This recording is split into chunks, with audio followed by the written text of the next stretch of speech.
Hello everyone, എല്ലാവർക്കും pathways അക്കാദമിയുടെ daily news അനാലിസിലേക്ക് സ്വാഗതം. ഇന്ന് നമ്മൾ ഡിസ്കസ് ചെയ്യുന്ന topics private gross fixed capital formation, world craft city, infectious respiratory particles, global plastic treaty, Maoist insurgency, India's approach in the South China Sea, places news ആയിട്ട് sanguine island. അപ്പോൾ അതിൽ ആദ്യം discuss ചെയ്യാൻ പോകുന്നത് പ്രൈവറ്റ് ഗ്രോസ് ഫിക്സ്ഡ് ക്യാപിറ്റൽ ഫോർമേഷനെ കുറിച്ചാണ്. ഈ private gross fixed capital formation എന്ന് പറയുന്ന ടോപ്പിക് ഇപ്പോൾ നമ്മൾ ഡിസ്കസ് ചെയ്യുന്നതിൻ്റെ ഒരു കോണ്ടെക്സ്റ്റ് എന്ന് പറയുന്നത്, നമ്മുടെ ഇന്ത്യയിൽ പ്രൈവറ്റ് ഇൻവെസ്റ്റ്മെന്റ് കുറയുന്നതുമായിട്ട് ബന്ധപ്പെട്ട് ഇന്നത്തെ ഹിന്ദുവിൻ്റെ പേജ് 12 അവരൊരു ആർട്ടിക്കിൾ പബ്ലിഷ് ചെയ്തിട്ടുണ്ട്. അപ്പോൾ ആ ഒരു കോണ്ടെക്സ്റ്റിലാണ് ഈ ഒരു ടോപ്പിക് നമ്മൾ ഡിസ്കസ് ചെയ്യുന്നത്. അപ്പോൾ ഈ എന്താണ് ഗ്രോസ് ഫിക്സ്ഡ് ക്യാപിറ്റൽ ഫോർമേഷൻ എന്ന് മനസ്സിലാക്കുക. ഗ്രോസ് ഫിക്സ്ഡ് ക്യാപിറ്റൽ ഫോർമേഷൻ എന്ന് പറയുന്നത് ഒരു രാജ്യത്തിനകത്ത് അവിടുത്തെ ഫിസിക്കൽ അസറ്റുകൾ പ്രൊഡക്റ്റ് ചെയ്യുന്നതുമായിട്ട് ബന്ധപ്പെട്ട് നടത്തപ്പെടുന്ന ഇൻവെസ്റ്റ്മെന്റിനെയാണ്, അത്തരത്തിലുള്ള ടോട്ടൽ എമൗണ്ട് ഓഫ് ഇൻവെസ്റ്റ്മെന്റിനെയാണ് ഗ്രോസ് ഫിക്സ്ഡ് ക്യാപിറ്റൽ ഫോർമേഷൻ എന്ന് പറയുന്നത്.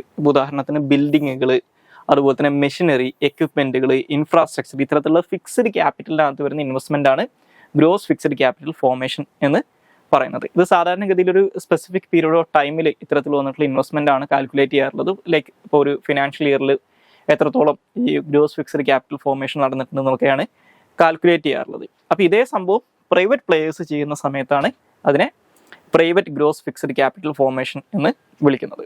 ഓക്കെ, അപ്പോൾ സാധാരണഗതിയിൽ ഒരു രാജ്യത്തിൻ്റെ എക്കണോമിക് ഡെവലപ്മെൻറ്റ് കണക്കാക്കുന്നതിനുള്ള വൺ ഓഫ് ദി മെഷേഴ്സ് ആയിട്ട് ഈ ഗ്രോസ് ഫിക്സ്ഡ് ക്യാപിറ്റൽ ഫോർമേഷൻ എടുക്കാറുണ്ട്. ഇപ്പോൾ സാധാരണഗതിയിൽ ഈ gross fixed capital formation higher ആകുമ്പോൾ, അതല്ലെങ്കിൽ ഇതിൻ്റെ റേഷ്യോ കൂടുന്ന സമയത്ത് സ്വാഭാവികമായിട്ടും ആ രാജ്യത്തിലെ എക്കണോമിക് ഗ്രോത്തും ആ രാജ്യത്തിൻ്റെ അഗ്രേഗേറ്റ് ഇൻകത്തിനകത്ത് ഉണ്ടാകുന്ന ഗ്രോത്തും കൂടാനുള്ള സാധ്യതകൾ കൂടുതലാണെന്നാണ് പറയാറുള്ളത്.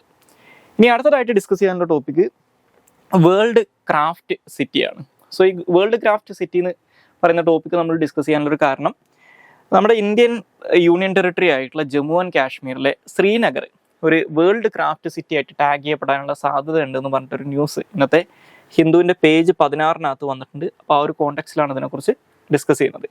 അപ്പോൾ ഇത്തരത്തിൽ ഇതിനൊരു വേൾഡ് ക്രാഫ്റ്റ് സിറ്റി ആയിട്ട് ഡെസിഗ്നേറ്റ് ചെയ്യാൻ ഓതറൈസ്ഡ് ആയിട്ടുള്ള ഏജൻസി എന്ന് പറയുന്നത് വേൾഡ് ക്രാഫ്റ്റ് കൗൺസിൽ ഇന്റർനാഷണൽ ആണ്.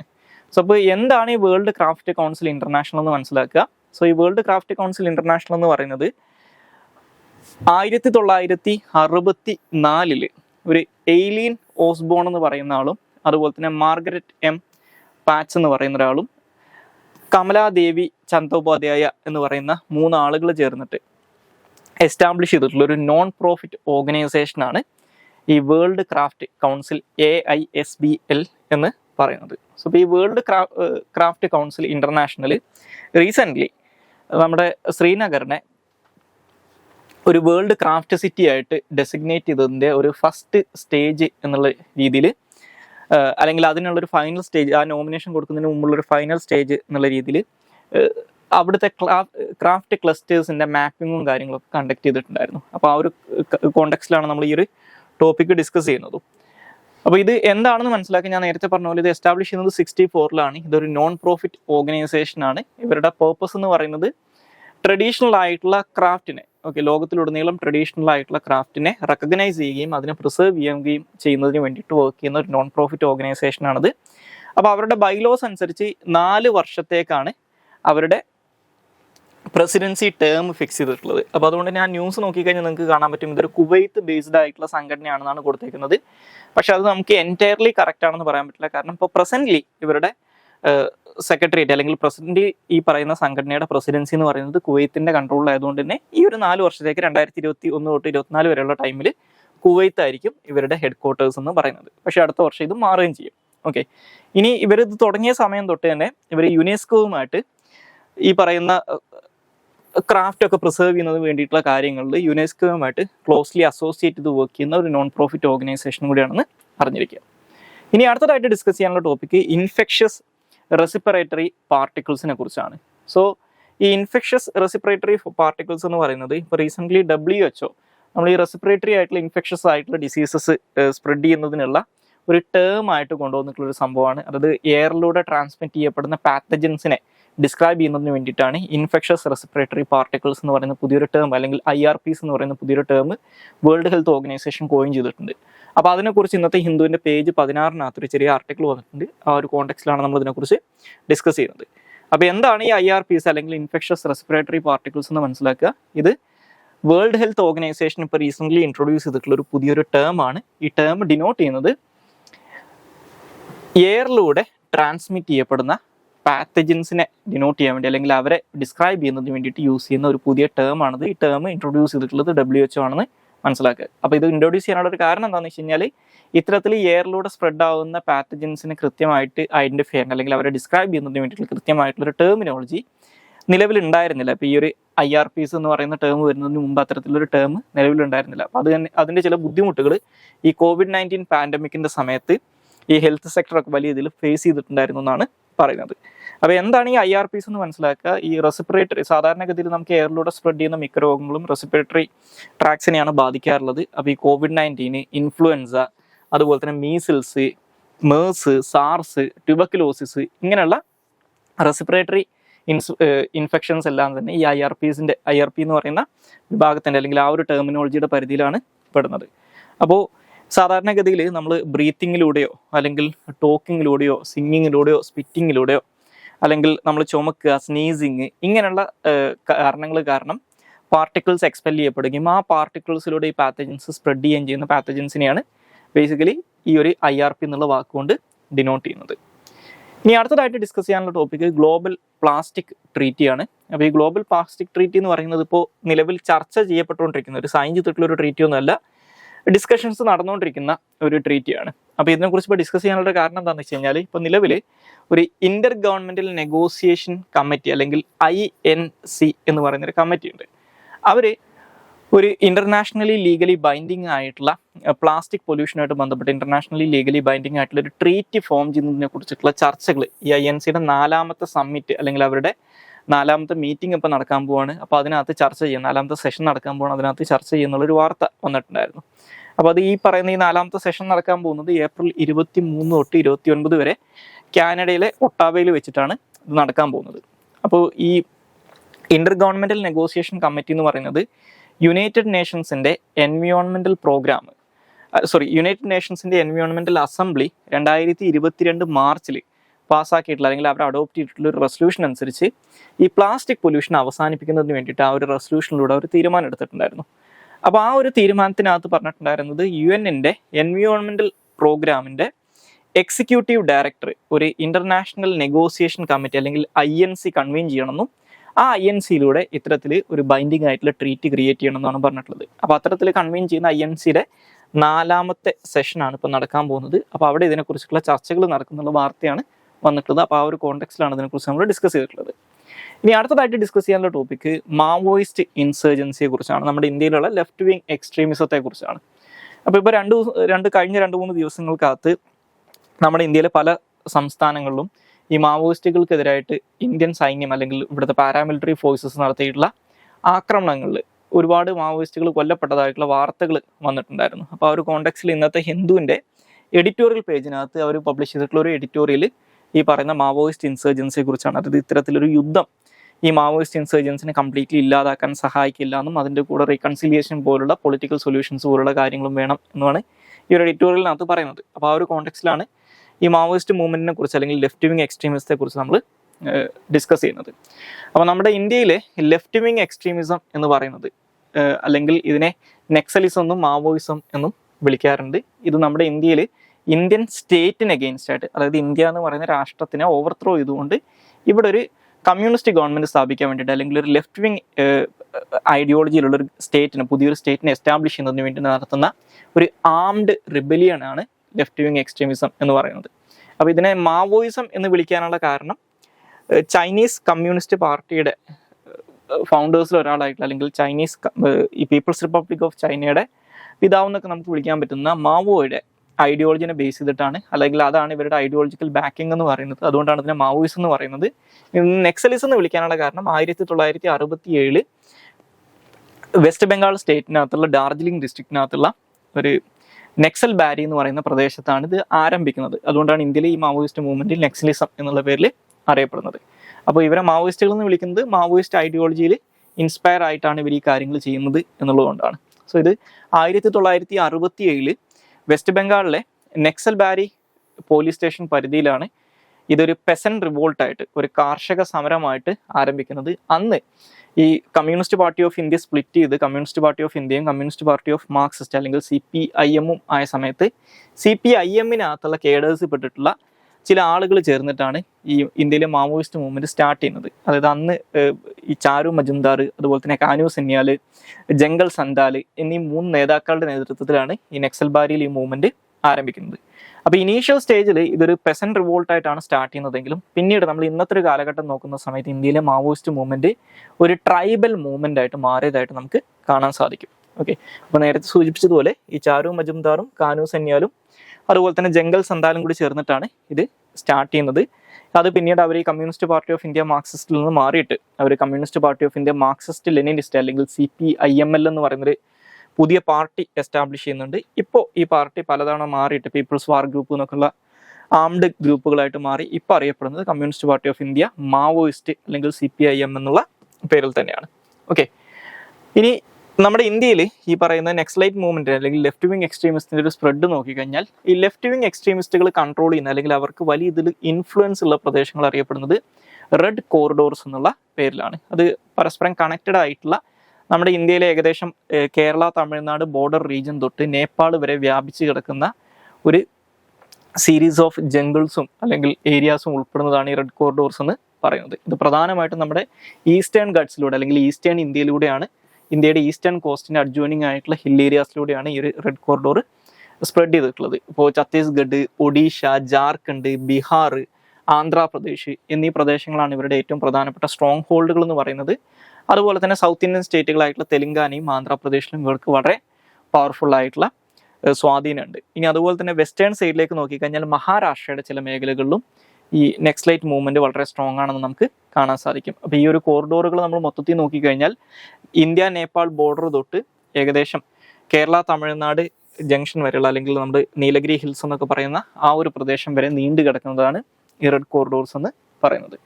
അപ്പോൾ ഇനി ഇന്ത്യയിൽ ഈ നെക്സലൈറ്റ് മൂവ്മെന്റ് ഇത്രയധികം സ്പ്രെഡ് ആവാനുള്ള കാരണം എന്താണെന്ന് നോക്കിക്കഴിഞ്ഞാൽ, ഇപ്പോൾ ഒരു കാലത്ത് മൻമോഹൻ സിംഗ് ഗവൺമെന്റിന്റെ ഒക്കെ സമയത്ത് മൻമോഹൻ സിംഗ് ഈ നെക്സലൈറ്റ് മൂവ്മെന്റിനെ വിശേഷിപ്പിച്ചിട്ടുണ്ടായിരുന്നത് ഇന്ത്യയുടെ ഏറ്റവും വലിയ ഇന്റേണൽ സെക്യൂരിറ്റി ത്രെട്ട് എന്നാണ്. അപ്പോൾ എന്തുകൊണ്ടാണ് ഇത് ഇത്രയധികം പവർഫുൾ ആയിട്ട് മാറുന്നത്? അല്ലെങ്കിൽ ഇതൊരു ഇൻസർജൻസി മൂവ്മെന്റ് ആണ്. അപ്പോൾ ഇതിനെ സസ്റ്റെയിൻ ചെയ്യണമെങ്കിൽ ലോക്കൽ പോപ്പുലേഷനെ സപ്പോർട്ട് ഇല്ലാതെ പറ്റില്ല. അപ്പോൾ എന്തുകൊണ്ട് ഇവർക്ക് സപ്പോർട്ട് കിട്ടുന്നു എന്ന് ചോദിച്ചു കഴിഞ്ഞാൽ, നിലവിലുള്ള നമ്മുടെ ഇന്ത്യയിലെ ഗവേണൻസിനകത്തുള്ള പല പ്രശ്നങ്ങളും ഈ ആദിവാസികളും അല്ലെങ്കിൽ ഈ നെക്സലൈറ്റ് മൂവ്മെന്റിന്റെ സപ്പോർട്ട് ബേസ് ആയിട്ട് മാറുന്ന ജനവിഭാഗങ്ങൾ അനുഭവിക്കുന്ന കുറേ പ്രശ്നങ്ങളുമാണ് ഇതിനുള്ള കാരണം എന്ന് പറയാം. ഒന്നാമതായിട്ട് അവർ പറയാൻ പറ്റുന്ന ഒരു പ്രശ്നം എന്ന് പറയുന്നത് ഈ ട്രൈബൽ കമ്മ്യൂണിറ്റീസ് ഒക്കെ ഫേസ് ചെയ്യുന്ന ലാൻഡ് ഇഷ്യൂസ് ആണ്. അതായത് ഗവൺമെന്റിന്റെ പോളിസീസ്, ഇപ്പോൾ ട്രൈബൽ പോപ്പുലേഷൻ നമുക്കറിയാം, ഈ കാടിനെ ജീവിച്ച അല്ലെങ്കിൽ ഫോറസ്റ്റ് ഡ്വല്ലേഴ്സ് ആയിട്ടുള്ള ട്രൈബൽ പോപ്പുലേഷൻ എന്ന് പറയുന്നത് നമ്മുടെ ഇന്ത്യ എന്ന് പറയുന്ന രാജ്യമൊക്കെ ഉണ്ടാകുന്നതിന് മുമ്പ് തന്നെ തൗസൻഡ്സ് ഓഫ് ഇയേഴ്സ് ആയിട്ട് അവിടെ ജീവിക്കുന്ന ഇൻഡിജിനസ് കമ്മ്യൂണിറ്റീസ് ആണ്. പക്ഷേ ഈ അടുത്ത കാലം വരെ ഇപ്പോൾ ഈവൻ ഫോറസ്റ്റ് റൈറ്റ് ആക്ട് വന്നിട്ട് പോലും അവർ ജീവിക്കുന്ന ഭൂമിയുടെ മുകളിൽ അവർക്ക് കൃത്യമായിട്ട് അവകാശങ്ങൾ സ്ഥാപിച്ച് കിട്ടിയിട്ടില്ല എന്നുള്ളൊരു പ്രശ്നമുണ്ട്. അതുകൂടാതെ വലിയ രീതിയിൽ ഈ ഫോറസ്റ്റ് ഡിപ്പാർട്ട്മെന്റുകളുടെ ഭാഗത്തുനിന്നും ഗവൺമെന്റ് ഒഫീഷ്യൽസിന്റെ ഭാഗത്തുനിന്നൊക്കെ വലിയ ഇതിലെ എക്സ്പ്ലോയിറ്റേഷനും അതുപോലെ തന്നെ യാതൊരു തരത്തിലും കോമ്പൻസേഷൻ കിട്ടാറുള്ള എക്സ്പെൽഷൻസും ഒക്കെ ഇവർ ഫേസ് ചെയ്യുന്നുണ്ട്. അതുകൂടാതെ ഗവൺമെന്റുമായിട്ടുള്ള ലാൻഡ് ഡിസ്പ്യൂട്ടുകൾ, ഈ ഡെവലപ്മെന്റൽ പ്രൊജക്റ്റുകൾക്ക് വേണ്ടിയിട്ടുള്ള എക്സ്പെൽഷൻസ്, ഈ എൻക്രോച്ച്മെന്റുകൾ, ഇനഡക്വേറ്റ് ആയിട്ടുള്ള കോമ്പൻസേഷൻസ്, ഇങ്ങനെയുള്ള കാര്യങ്ങളൊക്കെ ഇവർ ഫേസ് ചെയ്യുന്ന ഇഷ്യൂസ് ആണ്.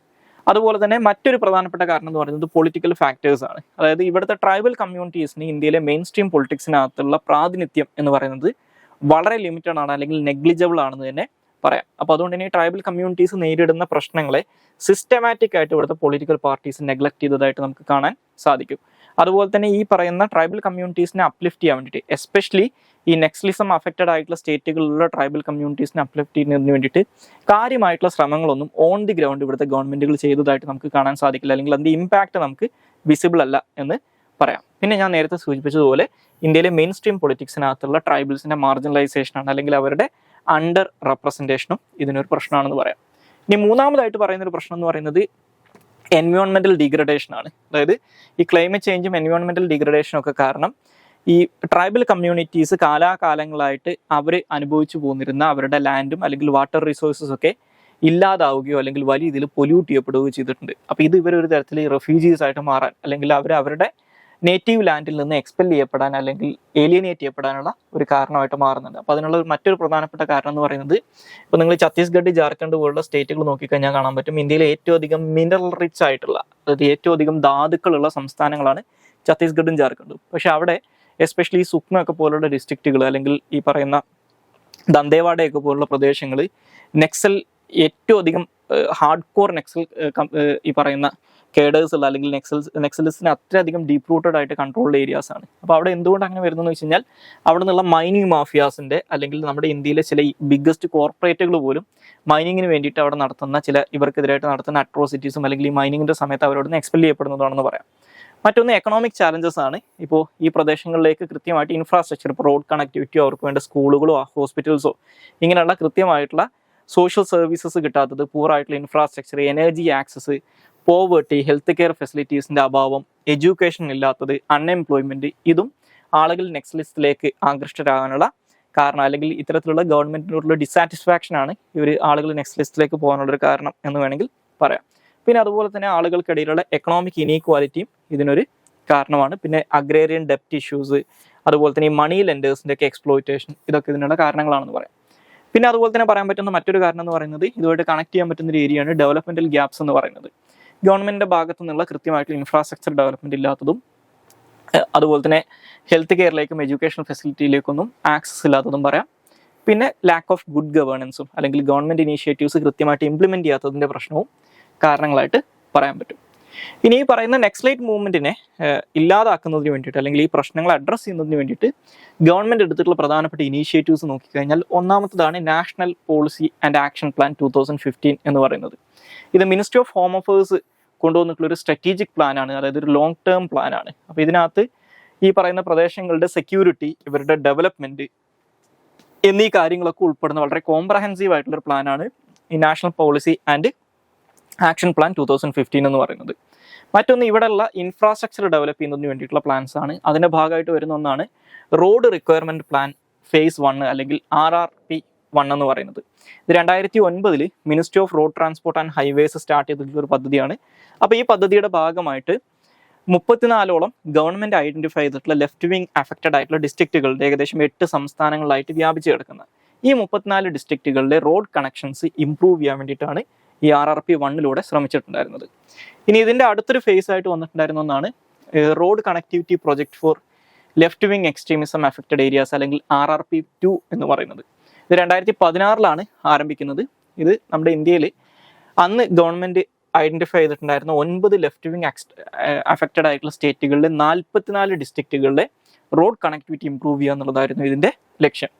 അതുപോലെ തന്നെ യൂണിവേഴ്സൽ സർവീസ് ഒബ്ലിഗേഷൻ ഫണ്ടിൻ്റെ കീഴിൽ ചില പ്രൊജക്റ്റുകളും ഈ പ്രദേശങ്ങളിൽ നടപ്പിലാക്കിയിട്ടുള്ളതായിട്ട് കാണാൻ സാധിക്കും. ഉദാഹരണത്തിന് മൊബൈൽ സർവീസസ് ഒക്കെ പ്രൊവൈഡ് ചെയ്യുന്നതൊക്കെ ഇതിൻ്റെ ഭാഗമായിട്ട് ചെയ്തിട്ടുള്ളതാണ്. അതുപോലെ തന്നെ ഒരു റോഷ്നി സ്കീം എന്ന് പറയുന്ന സ്കീം ഉണ്ടായിരുന്നു. പണ്ഡിറ്റ് ദീൻദയാൽ ഉപാധ്യായ ഗ്രാമീണ കൗശല്യ യോജനയുടെ കീഴിൽ റോഷ്നി സ്കീം എന്ന് പറയുന്ന സ്കീം ഈ പ്രദേശങ്ങളിലുള്ള ആളുകൾക്ക് സ്കിൽ ഡെവലപ്മെൻറ്റും അതുപോലെ തന്നെ ജോബ് പ്ലേസ്മെൻറ്റും ഒക്കെ കൊടുക്കുന്നതിന് വേണ്ടിയിട്ട് തുടങ്ങിയിട്ടുള്ളൊരു പദ്ധതിയായിരുന്നു. ഇത് 24ഓളം ലെഫ്റ്റ് വിങ് അഫക്റ്റഡ് ഡിസ്ട്രിക്റ്റുകളിലാണ് ഈ റോഷ്നി സ്കീം നടപ്പിലാക്കിയിട്ടുണ്ടായിരുന്നത്. അതുപോലെ തന്നെ സറണ്ടർ ചെയ്യുന്ന നെക്സലൈറ്റുകൾക്ക് അവരെ റീഹാബിലിറ്റേറ്റ് ചെയ്യുന്നതിന് വേണ്ടിയിട്ടുള്ള പദ്ധതി, അതായത് ഏകദേശം 3 ലക്ഷം രൂപ വരെ അവർക്ക് ക്യാഷ് അവാർഡ് കൊടുക്കുകയും അവർക്കൊരു വീടും അതുപോലെ തന്നെ ജോലിയൊക്കെ കൊടുക്കുകയും ചെയ്യാനുള്ള ഒരു പദ്ധതി ഉണ്ടായിരുന്നു. അതുപോലെ തന്നെ ഗ്രീൻ ഹണ്ട് എന്ന് പറയുന്ന ഈ CRPFന്റെ കോബ്ര കമാൻഡോസിനൊക്കെ യൂസ് ചെയ്തിട്ടുള്ള ആൻറ്റി നെക്സൽ ഓപ്പറേഷൻസ് ഉണ്ടായിരുന്നു. പിന്നെ അതുപോലെ തന്നെ ഇതിനുള്ളൊരു കോംപ്രഹെൻസീവ് ആയിട്ട് അപ്രോച്ച് ആയിട്ട് ഇറക്കിയിട്ടുള്ളതാണ് സമാധാൻ എന്ന് പറയുന്ന പദ്ധതി. ഇതൊരു നെക്സലിസ്റ്റിനെ ഫൈറ്റ് ചെയ്യുന്നതിന് വേണ്ടിയിട്ടുള്ള ഏറ്റവും കോംപ്രഹെൻസീവ് ആയിട്ടുള്ള ഒരു സ്ട്രാറ്റജി ആയിട്ട് മിനിസ്ട്രി ഓഫ് ഹോം അഫേഴ്സ് കൊണ്ടുവന്നതാണ് ഈ സമാധാൻ എന്ന് പറയുന്നത്. അപ്പോൾ ഈ സമാധാനകത്ത് പറയുന്നത് S എന്ന് പറയുന്നത് സ്മാർട്ട് ലീഡർഷിപ്പ്, A എന്ന് പറയുന്നത് അഗ്രസീവ് സ്ട്രാറ്റജി, M എന്ന് പറയുന്നത് മോട്ടിവേഷൻ ആൻഡ് ട്രെയിനിങ്, A എന്ന് പറയുന്നത് ആക്ഷണബിൾ ഇൻ്റലിജൻസ്, അതുപോലെ തന്നെ ഡാഷ്ബോർഡ് ബേസ്ഡ് KPIs, H എന്ന് പറയുന്നത് ഹാർനസിങ് ടെക്നോളജി, A എന്ന് പറയുന്നത് action plan for each theatre, N എന്ന് പറയുന്നത് നോ ആക്സസ് ടു ഫിനാൻസ് എന്ന് പറയുന്നതാണ്. സോ ഈ നെക്സലിസ്റ്റിനെ മൊത്തത്തിൽ ഇല്ലാതാക്കുക എന്നുള്ള ലക്ഷ്യത്തോട് കൂടിയിട്ടുള്ള ഒരു കോംപ്രഹെൻസീവ് ആയിട്ടുള്ള പ്ലാൻ ആയിട്ടാണ് ഈ സമാധാൻ എന്ന് പറയുന്ന പദ്ധതി മിനിസ്ട്രി ഓഫ് ഹോം അഫേഴ്സ് കൊണ്ടുവന്നിട്ടുണ്ടായിരുന്നത്. ഓക്കെ, അപ്പോൾ ഇന്ത്യയിൽ 35ഓളം ലെഫ്റ്റ് വിങ് അഫക്റ്റഡ് ആയിട്ടുള്ള ഡിസ്ട്രിക്റ്റുകളിലാണ് ഇത് നടപ്പിലാക്കിയിട്ടുണ്ടായിരുന്നത്. ഇനി നമുക്ക് അടുത്തതായിട്ട് ഡിസ്കസ് ചെയ്യാനുള്ള topic India's approach in the South China Sea ആണ്. അതായത് സൗത്ത് ചൈന സീ ഡിസ്പ്യൂട്ടുമായിട്ട് ബന്ധപ്പെട്ട് ഇന്ത്യയുടെ ഒരു അപ്രോച്ച് എന്താണെന്നുള്ളതാണ്. അപ്പോൾ ഇതിനെക്കുറിച്ച് ഇന്നത്തെ ഹിന്ദുവിൻ്റെ എഡിറ്റോറിയൽ പേജിനകത്ത് ഒരു ആർട്ടിക്കിൾ വന്നിട്ടുണ്ട്, India's nuanced approach in the South China Sea എന്ന് പറഞ്ഞിട്ട്. അപ്പോൾ ആ ഒരു കോണ്ടെക്സ്റ്റിലാണ് നമ്മൾ ഇതിനെക്കുറിച്ച് ഡിസ്കസ് ചെയ്യുന്നത്. അപ്പോൾ ഈ സൗത്ത് ചൈന സീ ഡിസ്പ്യൂട്ട് ഇതിന് മുമ്പും നമ്മൾ ഡിസ്കസ് ചെയ്തിട്ടുള്ളതാണ്. അപ്പോൾ എന്താണ് സൗത്ത് ചൈന സീ, അതിൻ്റെ ലൊക്കേഷൻ എവിടെയാണെന്ന് മനസ്സിലാക്കുക, ആ ഡിസ്പ്യൂട്ട് എന്താണെന്ന് മനസ്സിലാക്കുക, ഇന്ത്യയുടെ സ്റ്റാൻസ് എന്താണെന്നും അറിഞ്ഞിരിക്കുക. സോ ഈ സൗത്ത് ചൈന സീ എന്ന് പറയുന്നത് വെസ്റ്റേൺ പസഫിക്കിന്റെ ഭാഗമായിട്ടുള്ള ഏകദേശം കംപ്ലീറ്റ്ലി എൻക്ലോസ്ഡ് ആയിട്ടുള്ള ഒരു വാട്ടർ ബോഡിയാണ് സൗത്ത് ചൈന സീ എന്ന് പറയുന്നത്. അപ്പോൾ സൗത്ത് ചൈന സീയുടെ ഏകദേശം നോർത്തേൺ സൈഡ് കംപ്ലീറ്റ്ലി ഓക്യുപ്പൈ ചെയ്തേക്കുന്നത് മെയിൻലാൻഡ് ചൈനയാണ്. പിന്നെ അതിൻ്റെ ഒരു വെസ്റ്റേൺ സൈഡിലായിട്ട് ഇൻഡോ ചൈന പെനിൻസുല കാണാൻ പറ്റും. അതിൻ്റെ താഴത്ത് മലായ് പെനിൻസുല ഉണ്ട്. പിന്നെ സൗത്തിലും അതുപോലെ തന്നെ വെസ്റ്റിൻ്റെ ചില പ്രദേശങ്ങളിലൊക്കെ ആയിട്ട് ഇന്തോനേഷ്യയും അതുപോലെ തന്നെ ബ്രൂണൈ ഉണ്ട്. അവരുടെ വെസ്റ്റേൺ സൈഡിലായിട്ട് ഫിലിപ്പീൻസും അതുപോലെ തായ്വാനും ഉണ്ട്. അപ്പോൾ ഇത്തരത്തിൽ ഏകദേശം കംപ്ലീറ്റ്ലി എൻക്ലോസ്ഡ് ആയിട്ടുള്ള ഒരു വാട്ടർ ബോഡിയാണ് സൗത്ത് ചൈന സീ എന്ന് പറയുന്നത്. പക്ഷേ ലോകത്തിലെ ഏറ്റവും പ്രധാനപ്പെട്ട ട്രേഡ് റൂട്ടുകളിലൊന്നാണ് സൗത്ത് ചൈന സീ എന്ന് പറയുന്നത്. അപ്പോൾ ഈ സൗത്ത് ചൈന സീയുടെ ലൊക്കേഷൻ എവിടെയാണെന്ന് മനസ്സിലാക്കുക. അതുപോലെ തന്നെ സൗത്ത് ചൈന സീനെ ഔട്ട്സൈഡ് വേൾഡുമായിട്ട് കണക്ട് ചെയ്യുന്ന ചില പ്രധാനപ്പെട്ട സ്ട്രൈറ്റുകളുണ്ട്, അല്ലെങ്കിൽ വാട്ടർ വേസ് ഉണ്ട്. അതും കൂടി ഒന്ന് അറിഞ്ഞിരിക്കുക. ഈ സൗത്ത് ചൈന സീനെ ഈസ്റ്റ് ചൈന സീയുമായിട്ട് കണക്ട് ചെയ്യുന്നത് ചൈനീസ് മെയിൻലാൻഡിനും അതുപോലെ തന്നെ തായ്വാൻ ഐലൻഡിനും ഇടയിലുള്ള തായ്വാൻ സ്ട്രൈറ്റ് ആണ്. അതുപോലെ തന്നെ സൗത്ത് ചൈന സീനെ ഫിലിപ്പീൻ സീയുമായിട്ട് കണക്ട് ചെയ്യുന്നത് ലുസോൺ സ്ട്രൈറ്റ് ആണ്. അതുപോലെ തന്നെ സൗത്ത് ചൈന സീനെ ആൻഡമാൻ സീയുമായിട്ട്, ഇന്ത്യൻ ഓഷന്റെ ഭാഗമായിട്ടുള്ള ആൻഡമാൻ സീയുമായിട്ട് കണക്ട് ചെയ്യുന്നത് മലാക്ക സ്ട്രൈറ്റ് ആണ്.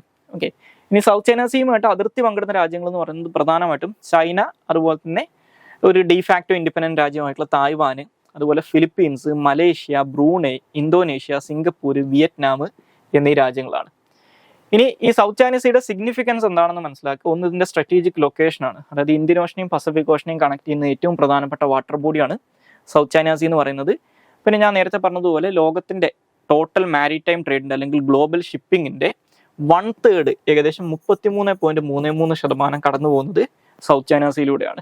പിന്നെ അതുപോലെ തന്നെ പറയപ്പെടുന്ന ഒരു കാര്യം എന്ന് പറയുന്നത് സൗത്ത് ചൈന സീയിൽ അതിന്റെ സീബെഡിൽ വലിയ രീതിയിൽ അൺടാപ്ഡ് ആയിട്ടുള്ള പെട്രോളിയം, നാച്ചുറൽ ഗ്യാസിന്റെയും ഡെപ്പോസിറ്റ്സ് ഉണ്ടെന്നാണ് പറയപ്പെടുന്നത്. അപ്പോൾ ഇതൊക്കെയാണ് അതിന്റെ സിഗ്നിഫിക്കൻസ് എന്ന് പറയുന്നത്. ഇനി ഈ സൗത്ത് ചൈന സീ ഡിസ്പ്യൂട്ട് എന്താണെന്ന് നോക്കിക്കഴിഞ്ഞാൽ ഇവിടുത്തെ ഡിസ്പ്യൂട്ടിന്റെ പ്രധാനപ്പെട്ട കാരണം ഈ സൗത്ത് ചൈന സീയുമായിട്ട് അതിർത്തി പങ്കിടുന്ന രാജ്യങ്ങൾക്കിടയിലുള്ള ഡിസ്പ്യൂട്ടിംഗ് ആയിട്ടുള്ള ടെറിട്ടോറിയൽ ക്ലെയിംസ് ആണ്. അതിൽ ഏറ്റവും പ്രധാനപ്പെട്ട ക്ലെയിം എന്ന് പറയുന്നത് ചൈനയുടേതാണ്. ചൈന പറയുന്നത് ഹിസ്റ്റോറിക്കലി ഈ സൗത്ത് ചൈന സീയുടെ ഏകദേശം 90% അവരുടെ കൺട്രോളിലാണ് എന്നാണ്, അല്ലെങ്കിൽ അവർക്ക് അവകാശപ്പെട്ടതാണെന്നാണ് പറയുന്നത്. അപ്പം നിലവിൽ നമുക്കറിയാം രാജ്യങ്ങളുടെ ടെറിട്ടോറിയൽ വാട്ടേഴ്സ് ഒക്കെ തീരുമാനിക്കുന്നത് UN ക്ലോസ് എന്ന് പറയുന്ന ഒരു ഇന്റർനാഷണൽ ട്രീറ്റ് ഉണ്ട്, United Nations convention on law of സീസ് എന്ന് പറയുന്നത്. അപ്പോൾ അതനുസരിച്ച് ഏകദേശം 12 നോട്ടിക്കൽ മൈൽ വരെയാണ് ഒരു രാജ്യത്തിന്റെ ടെറിട്ടോറിയൽ വാട്ടേഴ്സ് വരുന്നത്.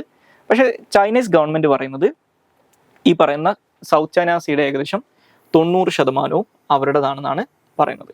അപ്പോൾ ഇതിന് ഈ UN ക്ലോസിന്റെ ഒന്നും സപ്പോർട്ടില്ല. പക്ഷേ ഈ ചൈന ഉന്നയിക്കുന്ന ഈ ഒരു അവകാശവാദത്തിന് അവർ പറയുന്ന ഈ ഒരു ബോർഡറിനെ അറിയപ്പെടുന്നത് 9 ലൈൻ എന്നാണ്. അപ്പോൾ ഈ 9 ലൈനാണ് സൗത്ത് ചൈന സീയിൽ ചൈനയുടെ ബോർഡറായിട്ട് ചൈന സ്വയം അവകാശപ്പെടുന്നത്. അപ്പോൾ ഈ 9 ലൈൻ ഒരു ബോർഡറായിട്ട് എടുത്തു കഴിഞ്ഞാൽ സൗത്ത് ചൈന സീയുടെ ഏകദേശം 90% ചൈനയുടെ കൺട്രോളിലായിട്ട് മാറും. പക്ഷെ അതിന് ഡിഫറൻ്റ് ആണ് ബാക്കിയുള്ള രാജ്യങ്ങളുടെ ക്ലെയിംസ് എന്ന് പറയുന്നത്. അപ്പോൾ അതുകൊണ്ട് തന്നെ ആ ക്ലെയിംസ് നോക്കിക്കഴിഞ്ഞാൽ ഇവർക്കിടയിലൊക്കെ അതിർത്തി തർക്കങ്ങളുള്ളതായിട്ട് കാണാൻ സാധിക്കും. അപ്പോൾ അതിനകത്ത് ഏറ്റവും പ്രധാനമായിട്ടും തർക്കം നിലനിൽക്കുന്നത് ഒന്ന് ചൈനയും വിയറ്റ്നാമും തമ്മിലും, അതുപോലെ തന്നെ മറ്റൊന്ന് ചൈനയും ഫിലിപ്പീൻസും തമ്മിലുമാണ്. അപ്പോൾ അതിനകത്ത് ഈ അതിർത്തി തർക്കം നിലവിൽ നിൽക്കുന്ന പ്രധാനപ്പെട്ട 2 ഏരിയാസ് എന്ന് പറയുന്നത് ഒന്ന് സൗത്ത് ചൈന സീയിലെ ഭാഗമായിട്ടുള്ള ഒരു ആർച്ചിപ്പലാഗോണ് സ്പാർട്ട്ലി ഐലൻഡ്സ് എന്ന് പറയുന്നത്. ഈ സ്പാർട്ട്ലി ഐലൻഡ്സ് എന്ന് പറയുന്നത് ചൈനയും തായ്വാനും വിയറ്റ്നാമും ബ്രൂണയും അതുപോലെ ഫിലിപ്പീൻസും ക്ലെയിം ചെയ്യുന്ന പ്രദേശങ്ങളാണ്. പക്ഷെ അതിനകത്ത് ഏറ്റവും പ്രധാനമായിട്ടും ഡിസ്പ്യൂട്ട് ഉള്ളത് ചൈനക്കും ഫിലിപ്പീൻസിനും ഇടയിലാണ്. അപ്പോൾ ഈ സ്പാർട്ട്ലി ഐലൻഡ്സിലെ മെജോറിറ്റി ഐലൻഡുകളും ഇപ്പോൾ ചൈനയുടെ കൺട്രോളിലാണ്. അപ്പോൾ ഇതിനെതിരായിട്ട് 2016 ഈ Philippines permanent court of arbitration, ഹേഗിലുള്ള പെർമനന്റ് കോർട്ട് ഓഫ് ആർബിട്രേഷനെ സമീപിക്കുകയും അവർ ചൈനയോട് ഈ സ്പാർട്ട്ലി ഐലൻഡുകളിൽ നിന്ന് വിഡ്രോ ചെയ്യാൻ ആവശ്യപ്പെടുകയും ചെയ്തിട്ടുണ്ടായിരുന്നു. അതുപോലെ തന്നെയാണ് ഇവിടെ ഉള്ള ഒരു സ്കാർബറോ റീഫ് എന്ന് പറയുന്ന ഷോൾ എന്ന് പറയുന്ന മറ്റൊരു ഗ്രൂപ്പ് ഓഫ് ഐലൻഡുകളുണ്ട്. ഇതും ചൈനയും ഫിലിപ്പീൻസും തമ്മിൽ തർക്കം നിലവിലുള്ള ഒരു പ്രദേശമാണ്. ഇനി മറ്റൊരു ഏരിയയാണ് ഈ സൗത്ത് ചൈന സീയിലുള്ള പറാസൽ ഐലൻഡ്സ് എന്ന് പറയുന്നത്. ഈ പറാസൽ ഐലൻഡ്സിന്റെ മുകളിലുള്ള ഉടമസ്ഥാവകാശത്തെക്കുറിച്ച് ചൈനയും വിയറ്റ്നാമും തമ്മിലാണ് അതിർത്തി തർക്കമുള്ളത്. ഓക്കെ, അപ്പോൾ ഇത്തരത്തിൽ ഈ സൗത്ത് ചൈന സീയിൽ ഡിഫറെന്റ് കൺട്രീസ് തമ്മിൽ ടെറിട്ടോറിയൽ ക്ലെയിംസ് അല്ലെങ്കിൽ ഡിസ്പ്യൂട്ടുകൾ നിലവിലുണ്ടെന്ന് മനസ്സിലാക്കുക. ഇനി ഒരു 2010 ശേഷമാണ് ഈ സൗത്ത് ചൈന സീയിൽ 9 ലൈൻ അനുസരിച്ചിട്ടുള്ള കാര്യങ്ങൾ അല്ലെങ്കിൽ 9 ലൈൻ വരെയുള്ള ഏരിയാസിനെ കൺട്രോൾ ചെയ്യുന്നതിന് വേണ്ടിയിട്ട് ചൈന ഇത്തരത്തിലുള്ള ഈ ഐലൻഡുകളിൽ ഈ പറയുന്ന സ്പാർട്ട്ലി ഐലൻഡ്സ് ആണെങ്കിലും പറാസൽ ഐലൻഡ്സ് ആണെങ്കിലും ഇതിൻ്റെ അകത്തുള്ള മെജോറിറ്റി ഐലൻഡ്സും വളരെ കുഞ്ഞ് റോക്കി ഫോർമേഷൻസ് ആണ്, വളരെ ചെറിയ ഐലൻഡുകളാണ്. അപ്പോൾ ഈ പ്രദേശങ്ങളിൽ ചൈനയുടെ കൺട്രോൾ എക്സേർട്ട് ചെയ്യുന്നതിന് വേണ്ടിയിട്ട് ചൈന ആർട്ടിഫിഷ്യൽ ആയിട്ടുള്ള ഐലൻഡുകൾ ക്രിയേറ്റ് ചെയ്യാൻ തുടങ്ങിയിട്ടുണ്ട്. അല്ലെങ്കിൽ അവിടെയുള്ള റീഫുകളുടെ മുകളിൽ ഡ്രഡ്ജ് ചെയ്തുകൊണ്ട് കൂടുതൽ മണലും അതുപോലെ തന്നെ മണ്ണും ഒക്കെ ഇട്ടുകൊണ്ട് അവർ ലാൻഡ് റിക്ലമേഷൻ പ്രോഗ്രാംസ് നടത്തുന്നുണ്ട്. അതായത് കൂടുതൽ ഈ കടലിൻ്റെ ഭാഗങ്ങൾ നികത്തി വലിയ ഐലൻഡുകളാക്കി മാറ്റാൻ തുടങ്ങിയിട്ടുണ്ട്. അവിടെയൊക്കെ അവർ മിലിറ്ററി ബേസുകളും കാര്യങ്ങളൊക്കെ സ്റ്റാർട്ട് ചെയ്തിട്ടുണ്ട്. പല സ്ഥലങ്ങളിലും അവർ ഈ സർഫസ് ടു എയർ മിസൈലുകളൊക്കെ അല്ലെങ്കിൽ എയർ ഡിഫൻസ് സിസ്റ്റംസ് ഡിപ്ലോയ് ചെയ്തിട്ടുണ്ട്. അവരുടെ എയർ ഡിഫൻസ് ഐഡന്റിഫിക്കേഷൻ സോൺ ഈ പ്രദേശങ്ങളിലേക്ക് വ്യാപിപ്പിച്ചിട്ടുണ്ട്. അപ്പോൾ അത് ക്രോസ് ചെയ്യുന്ന രാജ്യങ്ങളുടെ എയർക്രാഫ്റ്റുകളെ ത്രട്ടൻ ചെയ്യുന്ന അവസ്ഥ വരാറുണ്ട്. അതുപോലെ തന്നെ ഇതിനകത്തുള്ള വൂഡി ഐലൻഡ് എന്നൊക്കെ പറയുന്ന ഐലൻഡിനകത്ത് അവർ വലിയൊരു എയർ ബേസ് തന്നെ സ്ഥാപിച്ചിട്ടുണ്ട്. പിന്നെ ഞാൻ നേരത്തെ പറഞ്ഞ പോലെ 2016 പെർമനന്റ് കോർട്ട് ഓഫ് ആർബിട്രേഷൻ ഈ 9 ലൈന് റിജക്ട് ചെയ്തുകൊണ്ട് ഒരു ഉത്തരവ് പ്രസ്താവിക്കുകയും ഫിലിപ്പീൻസിന് അനുകൂലമായിട്ട് വിധി പറയുകയും ചെയ്തിട്ടുണ്ട്. പക്ഷേ ആ വിധി ചൈനീസ് ഗവൺമെന്റ് ഇപ്പോഴും അംഗീകരിച്ചിട്ടില്ല. കാരണം ആ ഒരു ഡിസ്പ്യൂട്ടിനകത്ത് ചൈന അവരുടെ ഒരു വക്കീലിനെ അല്ലെങ്കിൽ അവരുടെ റെപ്രസെൻറ്റേറ്റീവിനെ അപ്പോയിന്റ് ചെയ്യാൻ പോലും വിസമ്മതിക്കുകയാണ് ചെയ്തിട്ടുണ്ടായിരുന്നത്. ഇനി ഇതിനകത്ത് ഇന്ത്യയുടെ ഒരു സ്റ്റാൻസ് എന്താണെന്ന് വെച്ച് കഴിഞ്ഞാൽ നമുക്കറിയാം, ഇന്ത്യയെ സംബന്ധിച്ചിടത്തോളം ഈ പറയുന്ന സൗത്ത് ചൈന സീ എന്ന് പറയുന്ന വാട്ടർ ബോഡി വളരെ ഇമ്പോർട്ടൻ്റ് ആണ്. കാരണം ഈസ്റ്റ് ഏഷ്യയൊക്കെ ആയിട്ടുള്ള നമ്മുടെ റിലേഷൻസ് കൊണ്ടും അതുപോലെ തന്നെ നമ്മുടെ Act East policy, South East Asian രാജ്യങ്ങളുമായിട്ടുള്ള ആസിയാൻ രാജ്യങ്ങളുമായിട്ടുള്ള നമ്മുടെ ബന്ധം, ഈ കാര്യങ്ങളൊക്കെ സൗത്ത് ചൈന സീ ഇമ്പോർട്ടൻ്റ് ആണ്. അപ്പോൾ ഇന്ത്യ ഇത്രയും കാലം ഒരു 2023 വരെ നമ്മൾ പറഞ്ഞുകൊണ്ടിരുന്ന ഒരു കാര്യം എന്ന് പറയുന്നത് ഇന്റർനാഷണൽ ലോസ്, അതായത് UN ക്ലോസ് പോലുള്ള ഇന്റർനാഷണൽ ലോസ് അംഗീകരിക്കാൻ എല്ലാ ഡിസ്പ്യൂട്ടിംഗ് പാർട്ടീസും തയ്യാറാവണം, ഇന്റർനാഷണൽ നിയമങ്ങൾ അനുസരിച്ച് നിങ്ങൾ ഈ പ്രശ്നം പരിഹരിക്കണം എന്നായിരുന്നു. നമ്മൾ സാധാരണഗതിയിൽ മറ്റ് രാജ്യങ്ങൾക്കിടയിലുള്ള തർക്കങ്ങളിലൊക്കെ ഇന്ത്യ സ്ഥിരം പറയുന്നൊരു വാദമാണിത്. ഓക്കെ, പക്ഷെ 2023 ഇന്ത്യയുടെ സ്റ്റാൻസിനകത്ത് കൃത്യമായിട്ടൊരു മാറ്റം വന്നതായിട്ട് നമുക്ക് കാണാൻ സാധിക്കും. അതായത് 2023 വരെ കുറച്ചൊരു ആംബിഗ്യസ് ആയിട്ടുള്ള രീതിയിൽ, പ്രത്യേകിച്ച് ആരെയും പേരെടുത്ത് പറയാതെ അല്ലെങ്കിൽ ഒരു കാര്യങ്ങളും പേരെടുത്ത് പറയാതെ അന്താരാഷ്ട്ര നിയമങ്ങൾ അനുസരിച്ച് തർക്കം പരിഹരിക്കണം എന്ന് പറഞ്ഞുകൊണ്ടിരുന്ന ഇന്ത്യ 2023 തൊട്ട് ഈ 2016 അവാർഡിനെ ചൈന റെസ്പെക്ട് ചെയ്യണം എന്ന് പറയാൻ തുടങ്ങിയിട്ടുണ്ട്. അതായത് ചൈനയുടെ 9 ലൈൻ എന്ന് പറയുന്ന ക്ലെയിമിൽ നിന്ന് ചൈന പിന്മാറണം എന്ന് നമ്മൾ ഒഫീഷ്യലി ആവശ്യപ്പെടാൻ തുടങ്ങിയിട്ടുണ്ട്. അപ്പോൾ ഇന്ത്യയുടെ സ്റ്റാൻസിനകത്ത് ചെറിയൊരു മാറ്റം റീസെൻ്റ്ലി വന്നതായിട്ട് നമുക്ക് കാണാൻ സാധിക്കും. ഇനി ഇന്ത്യക്ക് എന്തുകൊണ്ട് സൗത്ത് ചൈന സീ ഇമ്പോർട്ടൻ്റ് ആണെന്നും കൂടി അറിഞ്ഞിരിക്കുക. ഇത് ഞാൻ നേരത്തെ പറഞ്ഞു, ഒന്ന് ആസിയാനും ഈസ്റ്റ് ഏഷ്യയുമായിട്ടുള്ള ട്രേഡാണ്, മറ്റൊന്ന് ഫിലിപ്പീൻസ്, വിയറ്റ്നാമും പോലുള്ള രാജ്യങ്ങളുമായിട്ടുള്ള നമ്മുടെ സെക്യൂരിറ്റി അലയൻസ് ആണ്, മറ്റൊന്ന് ചൈനയുടെ ഇൻഫ്ലുവൻസിനെ കണ്ടെയ്ൻ ചെയ്യുക എന്നുള്ളതാണ്. ഓക്കെ, ഇത് നമുക്ക് അവസാനമായിട്ട് ഡിസ്കസ് ചെയ്യാനുള്ള ടോപ്പിക് പ്ലേസസ് ഇൻ ന്യൂസ് ആണ്. അത് സാൻഗ്വിൻ ഐലൻഡ് ആണ്. സോ ഈ സാൻഗ്വിൻ ഐലൻഡിനെ കുറിച്ച് ഡിസ്കസ് ചെയ്യാനുള്ള കാരണം എന്താണെന്ന് വെച്ച് കഴിഞ്ഞാൽ, ഈ ഐലൻഡിൽ ഒരു മൗണ്ട് റുവാങ് എന്ന് പറയുന്ന ഒരു വോൾക്കാനോ ഉണ്ട്. ആ വോൾക്കാനോ ഇപ്പോൾ റീസെൻ്റ്ലി ഇറപ്റ്റ് ചെയ്തിട്ടുണ്ടായിരുന്നു. അപ്പോൾ ആ ഒരു കോണ്ടെക്സ്റ്റിലാണ് ഇതിനെക്കുറിച്ച് ഡിസ്കസ് ചെയ്യുന്നത്. അപ്പോൾ ഈ ഒരു ഐലൻഡിൽ ലൊക്കേറ്റ് ചെയ്തിട്ടുള്ള ഒരു സ്ട്രാറ്റോ വോൾക്കാനോ ആണ് മൗണ്ട് റുവാങ് എന്ന് മനസ്സിലാക്കുക. അപ്പോൾ ഈ ഒരു ഐലൻഡ് എന്ന് പറയുന്നത് ഇത് ആക്ച്വലി 2 ഐലൻഡുകളാണ്. ഇതൊരു ഗ്രൂപ്പ് ഓഫ് ഐലൻഡുകളാണ്. പ്രധാനമായിട്ടും 2 ഏജൻസീസ് ആണ് ഇതിനകത്ത് ഉള്ളത്. അപ്പോൾ ഇതിൻ്റെ തൊട്ടടുത്ത് വരുന്ന ഇന്തോനേഷ്യയുടെ പ്രൊവിൻസ് ആയിട്ടുള്ള ഒരു നോർത്ത് സുളവേസി എന്ന് പറയുന്ന ഒരു പ്രൊവിൻസ് ഉണ്ട്. അതിൻ്റെ ഭാഗമായിട്ടാണ് ഈ ഐലൻഡുകൾ കിടക്കുന്നത്. അപ്പോൾ ഇത് നോർത്തേൺ ഇന്തോനേഷ്യയുടെ സെലബ്സ് സീക്കും അതുപോലെ തന്നെ ഒരു മുളൂക്ക സീ എന്ന് പറയുന്ന മറ്റൊരു സീ ഉണ്ട്. ഇതിൻ്റെ രണ്ടിൻ്റെയും ഇടയിൽ കിടക്കുന്ന 2 ടൈനി അല്ലെങ്കിൽ ഒരു ഗ്രൂപ്പ് ഓഫ് ഐലൻഡുകളാണ് ഈ പറയുന്ന സാങ്കി ഐലൻഡ്സ് എന്ന് മനസ്സിലാക്കുക. സോ ഇത്രയും കാര്യങ്ങളാണ് ഇന്നത്തെ ഡെയിലി ന്യൂസ് അനാലിസിനകത്ത് ഡിസ്കസ് ചെയ്യാനുള്ളത്. Thank you all.